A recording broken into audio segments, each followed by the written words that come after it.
can't talk without you, say. And we can't live, Jesus, without you, say. Have your way. It's all we want you to do, God.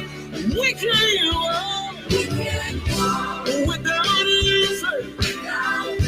And we can't talk, no, without you, say. We can't live without you, say. Have your way. We just can't make it without you. We can't walk without you, Jesus. We can't talk without you, say. Sing with nothing without you, Jesus. Have your way.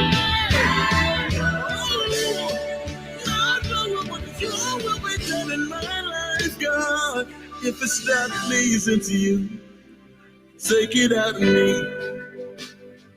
If it's not pleasing to you, take it out of me. If it's not pleasing to you, take it out of me. Have your way. God, that's a heart's desire. So help me sing. If it's not pleasing to you, take it out of me. Yeah. If it's not pleasing to you, take it out of me. Yeah. If it's not pleasing to you, God, take it out of me. Have your way. We cry out, take it out of me. Lord, I'm ready. Take it out of me. God, if it's not pleasing, take it out of me. Have your way. Father, this is our heart's cry. Come on, raise those voices with us and say, if it's not, take it out of me, Lord. If it's not pleasing, however you want to do it, just take it out of me. Just take it out of me. My answer is yes, God. Take it out of me and have your way. You're ready.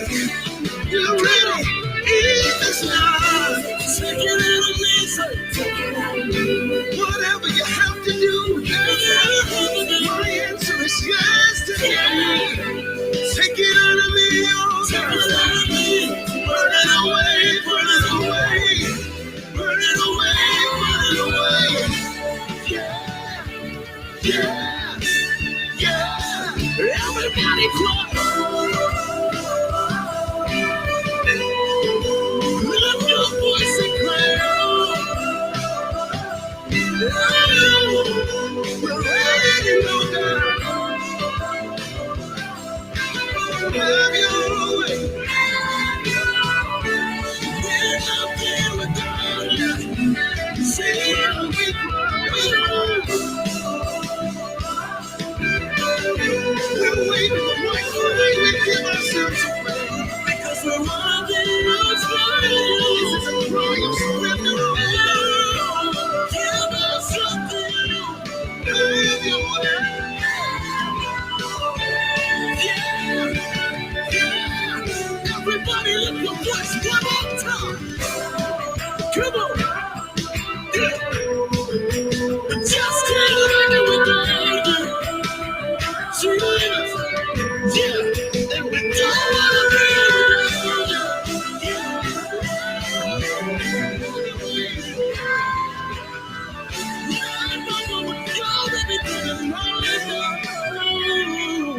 If it's not pleasing to you, take it out of me. If it's not pleasing to you, take it out of me. Oh, if it's not pleasing you, take it out of me. Have your way. Don't wanna be without you, God. If it's not pleasing to you, take it out of me. it's not pleasing you, take it out of me.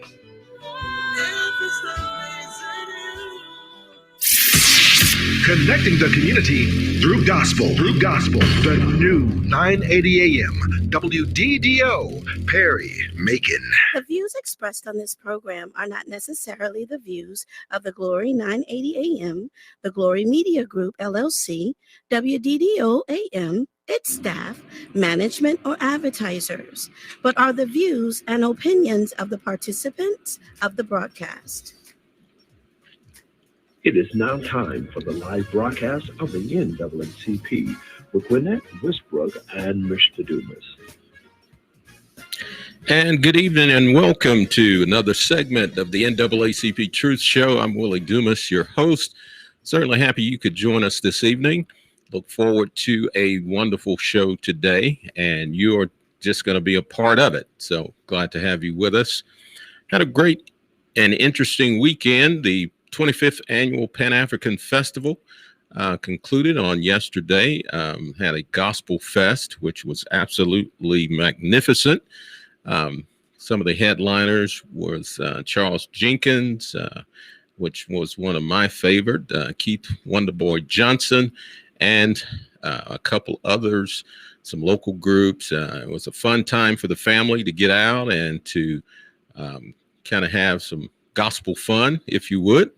And we did just that. And so kudos goes out to the Pan-African American Committee who put it together. It was a wonderful event. And I think it's one that people will be talking about for quite some time. And the news, a lot of things happening, not only in Macon locally, but also across the nation.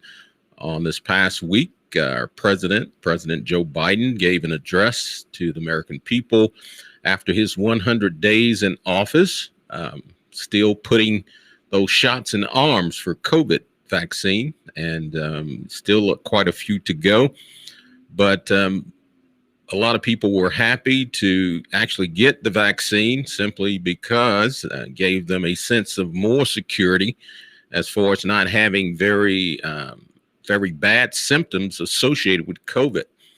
Across the country, particularly in India and also in Brazil, the numbers continue to climb, and the people that are being affected has affected people tremendously. And so we're not out of the woods with COVID. And so we still have to practice those safe distance guidelines, as well as wearing our masks when we're out in public places. A lot of businesses now opening up because of the vaccine being distributed.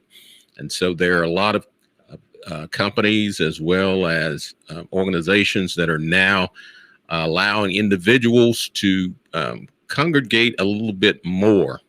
So hopefully, according to President Biden, by midsummer, hopefully, or the end of summer, we may be back to some sense of normalcy, whatever that means, because with COVID still being rampant out there, we still can't let our guards down completely.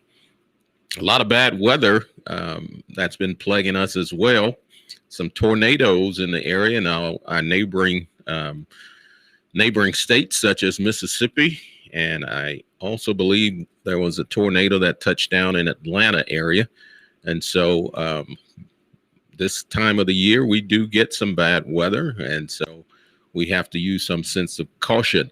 I see our special guest has joined us today. We're going to be joined by our Bibb County Coroner, Leon Jones. And Leon, can you hear me there? I can. Good afternoon. Good afternoon. Certainly happy to have you to join us today. And I know you're a busy individual and you've got a lot on your plate, particularly with all the uptick in crime and those types of things in the Middle Georgia area. So if you would kind of share with us today some of the concerns as it relates to not only crime, but just death and period, because we have a lot of that going on in the nation. Well, my main concern, Ms. Westbrooks, first of all, thank y'all for having me. Absolutely. Hey, Coroner Jones, how you doing? doing fine. I hope you are. And like I told Miss Westbrook last week, now I'm uncut. All right. Uncut and I'm unfiltered. Well, we like it that way. Yes, sir. The black on black crime I've been saying for years. It's elevating every year. Almost 3 years. In 3 years, there's almost 200 blacks has been killed at a black males at a 96% rate. That don't make any sense. Ain't nobody saying anything about it. Absolutely. But if a white policeman killed one of us, we want to burn the city down. Okay, a life is lost. A homicide is a homicide. But let me tell you this right here. By no means is it right for a police to kill an unarmed black person or an unarmed period. I understand that. That's wrong. But we have black on black killings every other week here in Macon. Ain't nobody saying nothing about it. Nobody. Yeah, None of the leaders are saying anything. I'm not the one saying anything about it. We had a rally Saturday afternoon, Montpelier and Pinona. Me, Bobby Fickling, County Commissioner Bill Howell. I took a hit on Facebook for having a rally saying, ain't nothing you can do about it. I don't have that attitude, Mr. Dumas, Ms. Westbrook. I don't have the attitude.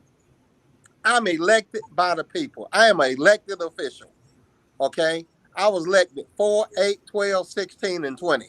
So I must be doing something right, because if I didn't, Bozo the Clown could run against me and beat me, okay? Absolutely. You want an elected official to do his or her job, not sit around and draw a check off the taxpayers.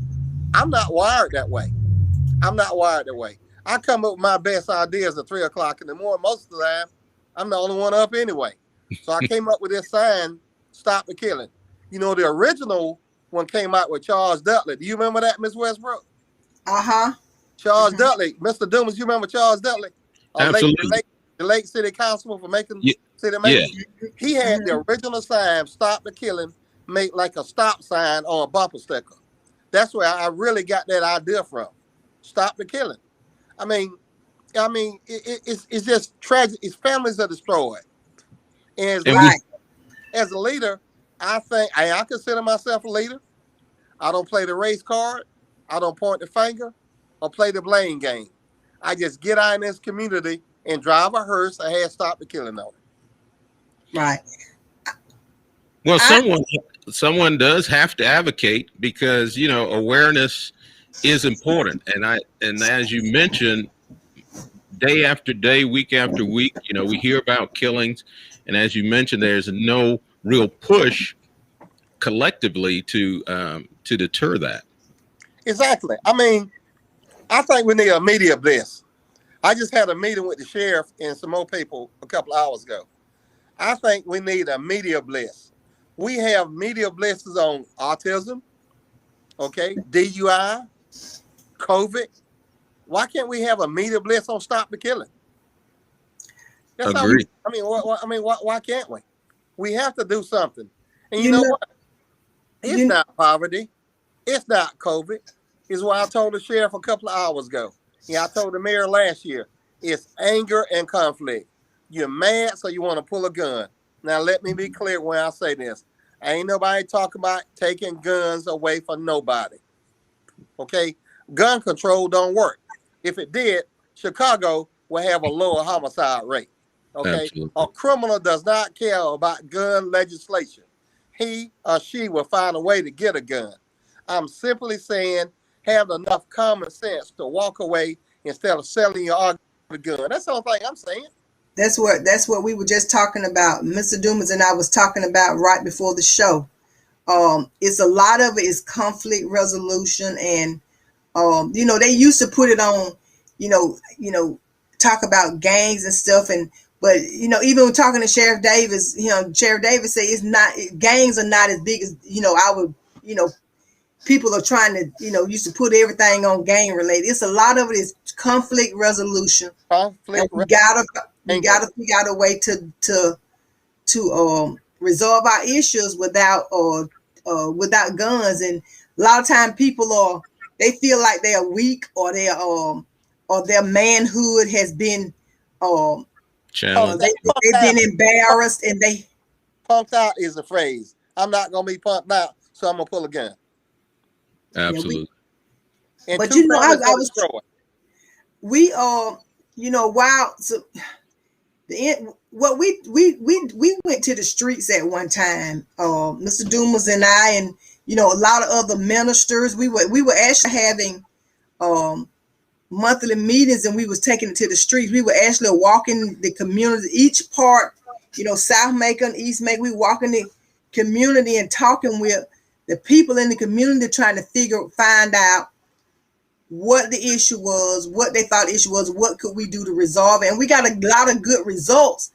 But and most of the people that we talked to, their concerns was a lot of they call them 90 babies. They were saying that a lot of these young people, they like what we were saying, they want to resolve everything with guns. They don't want to talk things out, and they feel like I say, they like you say, punked out and don't want to. But when you do that, people don't realize that you got two families that's hurt, because you fixing to go to prison, right, for a long time, and then the other person is dead.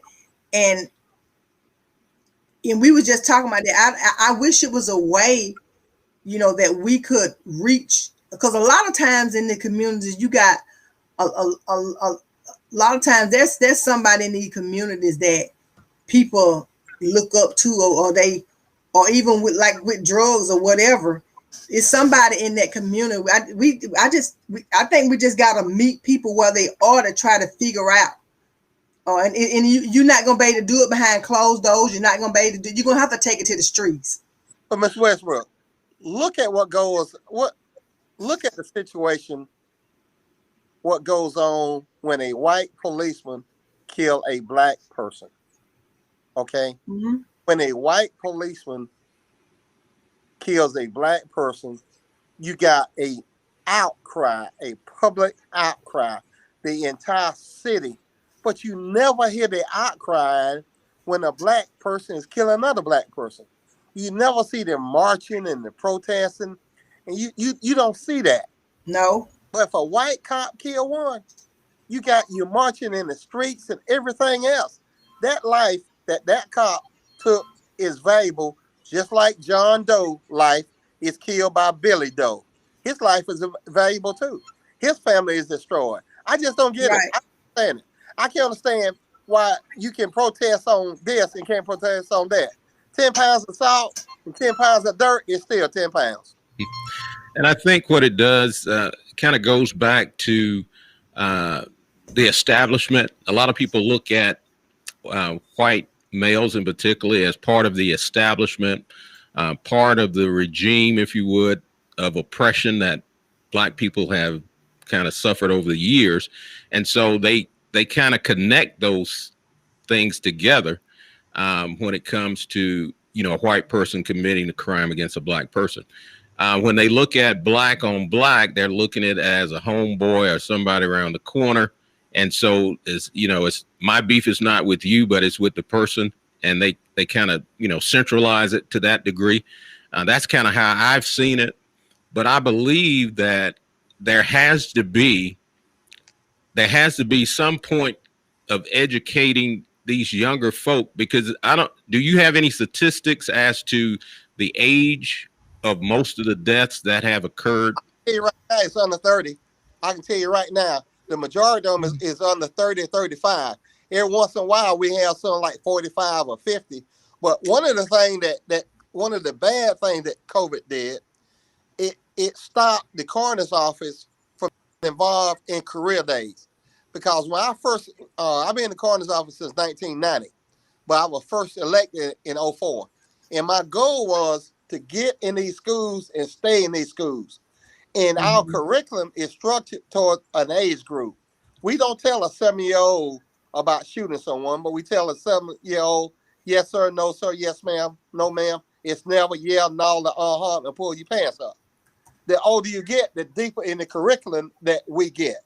Okay? So, but COVID has stopped us from communicating to a lot of schools. It put a dampen on everything we do. Yeah. You have to start when a child is small and let him know at age 7, it's wrong to put your hand on a little girl. Little boys don't hit little girls. Little girls don't hit little boys. you have to start that. I did a study when in 07 or 08, and I was on this thing about the black man not being in the home. This reason the gang was elevated. I did a study.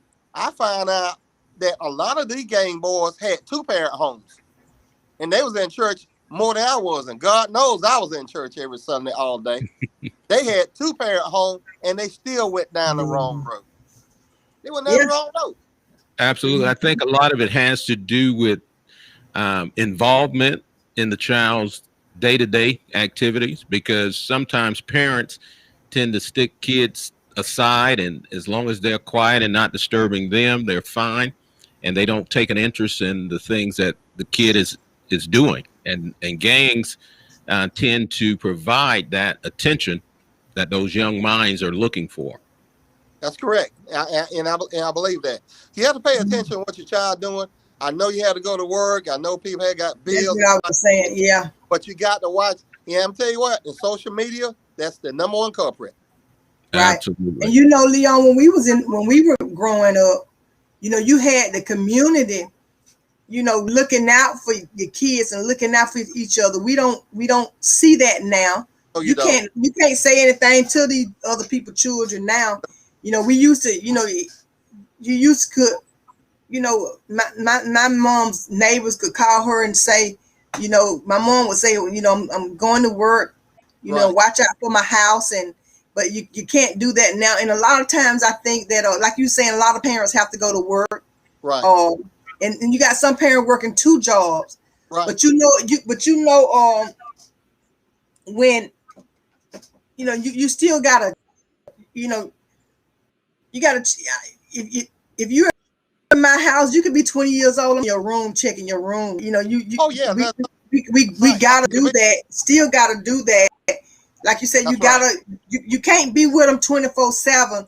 But a lot of times we just have to make sure that we, you know, and you're not gonna be with them all the time. But it's some things that you can do that is not being done. I look at a lot of things. For example, like you got a lot of grandparents raising these children that they really can't afford to take care of them, but to keep them out the system.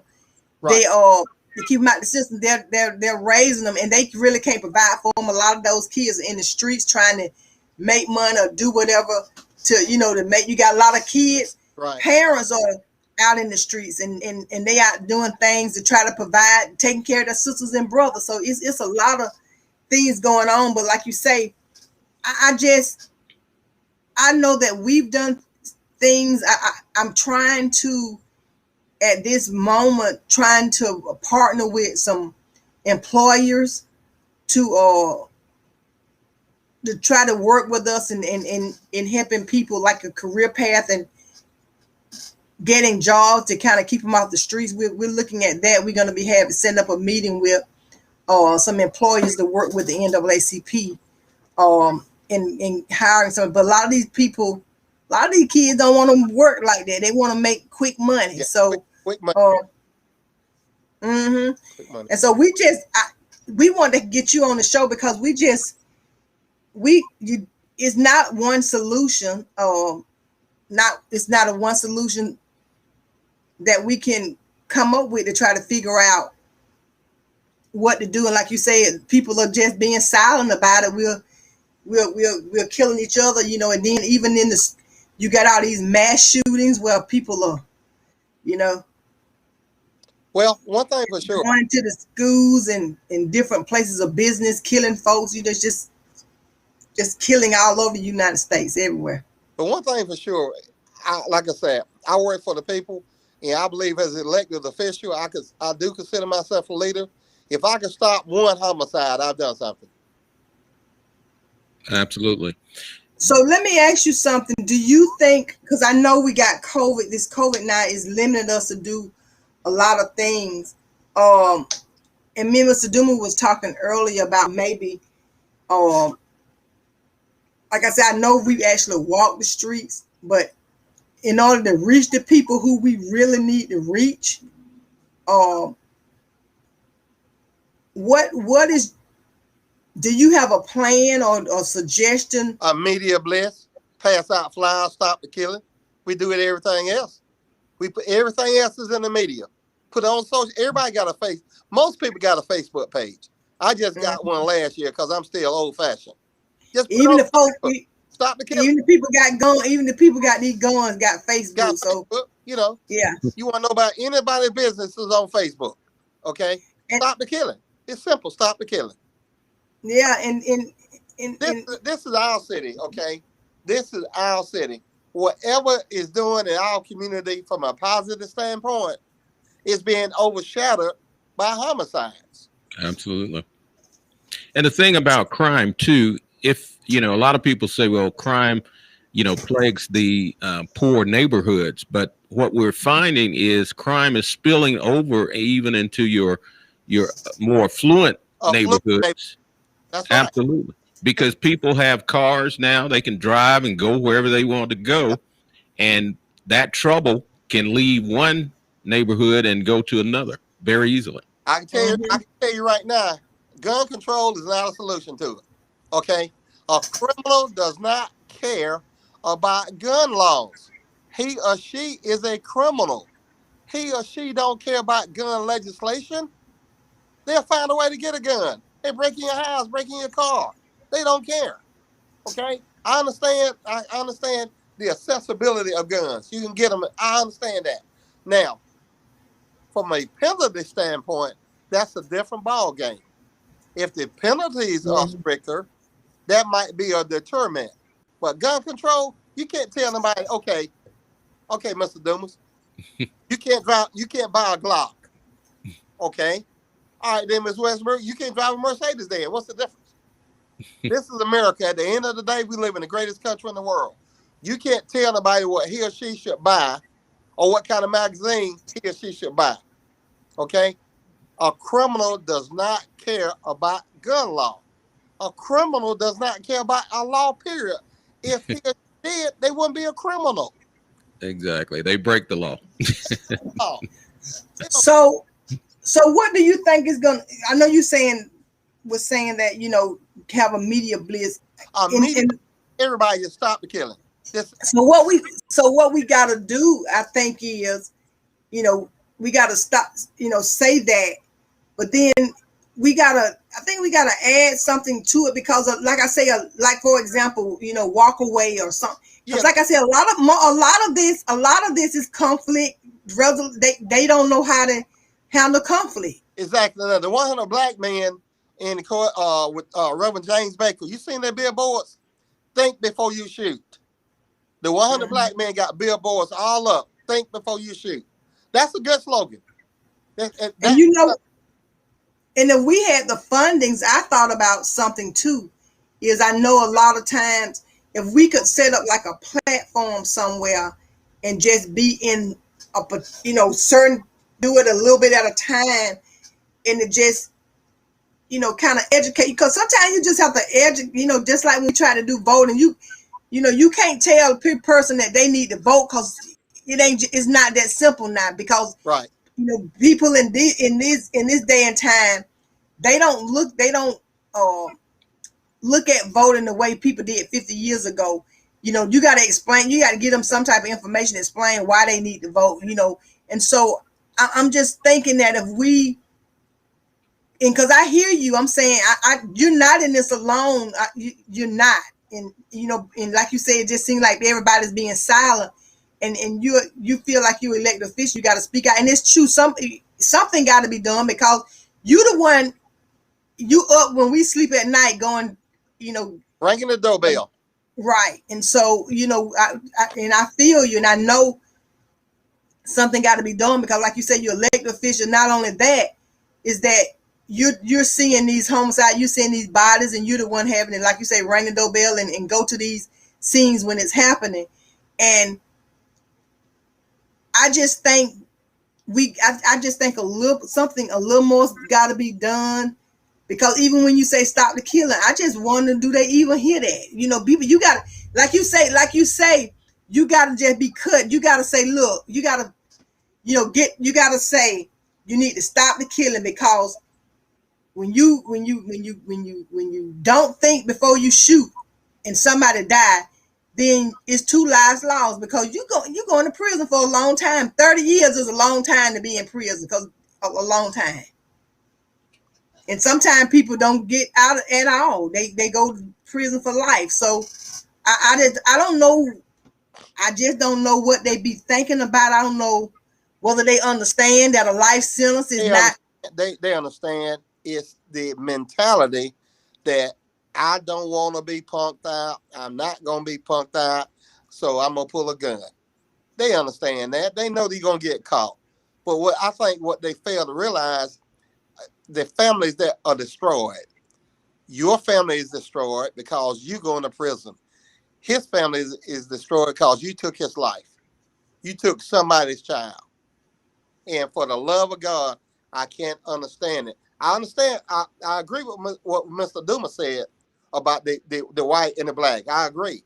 But I can't understand all the heaping and hollering and everything.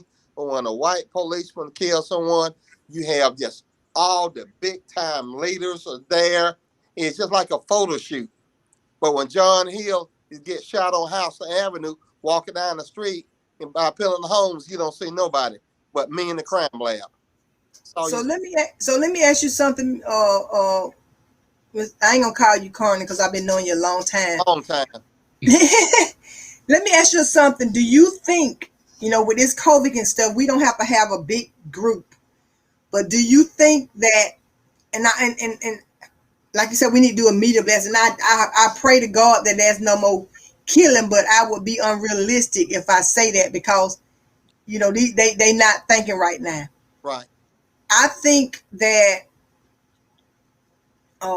we need to draw some attention to it.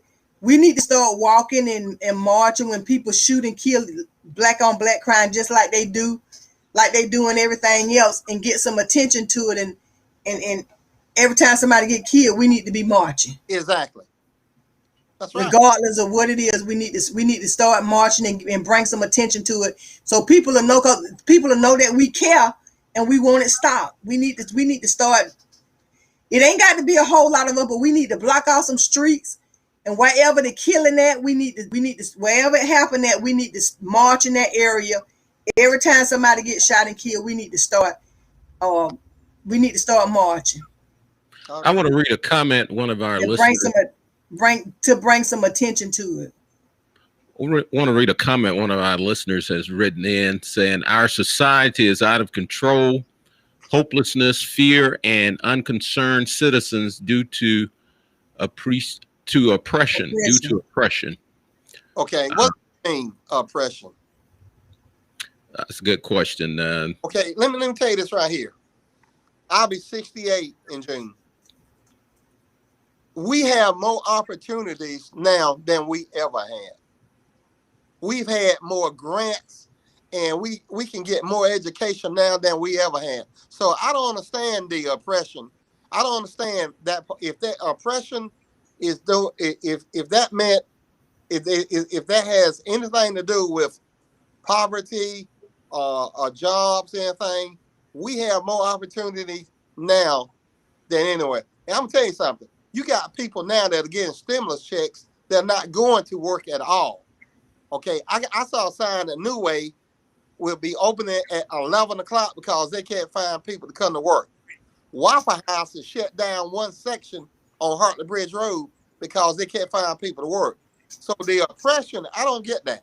Maybe they have some information that. Well, it's basically, I'm looking at the definition of it. It says oppression is a malicious or unjust treatment or exercise of power, often under the guise of government authority or culture.